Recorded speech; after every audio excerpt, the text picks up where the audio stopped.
সুপ্রভাত। আজ 5ই অক্টোবর 1895 খ্রিস্টাব্দের আজকের দিনে উত্তর কলকাতায় বিশিষ্ট স্বাধীনতা সংগ্রামী হেমন্ত কুমার বসু জন্মগ্রহণ করেন। 1902 খ্রিস্টাব্দে তিনি ক্যালকাটা এরিয়ান স্কুলে প্রাথমিক শিক্ষা শুরু করেন। মাত্র 10 বছর বয়সে বঙ্গভঙ্গ আন্দোলনে উদ্বুদ্ধ হয়ে তিনি স্বদেশী আন্দোলনে যোগদান করেন এবং 1906 খ্রিস্টাব্দে অনুশীলন সমিতির সদস্য হন। 1908 খ্রিস্টাব্দে অনুশীলন সমিতি বেআইনি ঘোষিত হলে তিনি বিপ্লবী দলে যোগ দিয়ে গোপনে জনসেবার কাজে লিপ্ত হন। 1913 খ্রিস্টাব্দে বর্ধমানে বন্যা দুর্গত এলাকায় ত্রাণ কার্যে নিজেকে নিয়োজিত করেন।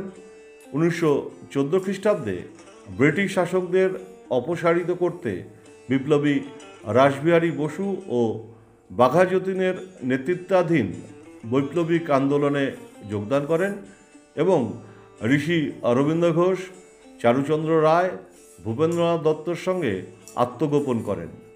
সেই বছর নেতাজির সাথে তার বন্ধুত্ব হয়। 1921 খ্রিস্টাব্দে তাকে পড়াশোনা ছাড়তে হয় এবং তিনি অসহযোগ আন্দোলনে যোগ দিয়ে গ্রেপ্তার হন।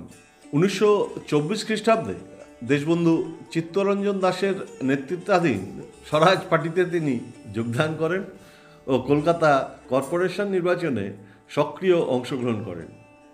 নেতাজিকে গ্রেপ্তারের প্রতিবাদে এবং তার মুক্তির দাবিতে তিনি পথসভা করেন ও গ্রেপ্তার বরণ করেন।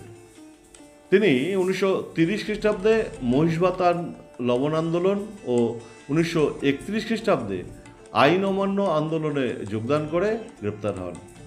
মুক্তি পেয়ে ওই দিনই প্রাদেশিক সম্মেলনে সভাপতিত্ব করেন এবং পুনরায় গ্রেপ্তার হয়ে 6 মাস কারাদণ্ড ভোগ করেন।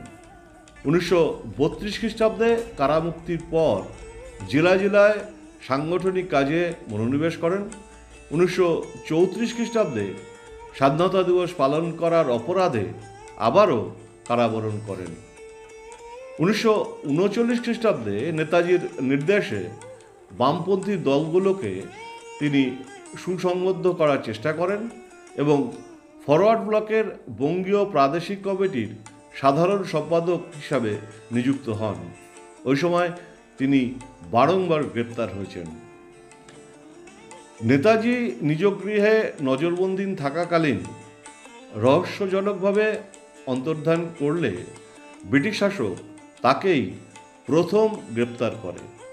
মুক্তি পেয়ে নেতাজির অন্তর্ধানের কারণে তাকে ফরওয়ার্ড ব্লকের নেতৃত্ব গ্রহণ করতে হয় এবং 1942 খ্রিস্টাব্দ থেকে শুরু করে আপোষহীন সংগ্রাম। 1946 খ্রিস্টাব্দের রাজ্য বিধানসভার সদস্য পদ গ্রহণ করেন। তিনি কংগ্রেস সংসদীয় দলের সম্পাদক থাকাকালীন 1948 খ্রিস্টাব্দে কংগ্রেস ত্যাগ করেন ও বিধানসভার সদস্য পদ থেকেও ইস্তফা দেন, কিন্তু পুনরায় নির্বাচিত হন। এরপর প্রতিটি নির্বাচনেই তিনি ফরওয়ার্ড ব্লক প্রার্থীরূপে জয়ী হয়েছেন। 1967 খ্রিস্টাব্দে পশ্চিমবঙ্গের যুক্তফ্রন্ট সভার পূর্তমন্ত্রী ছিলেন।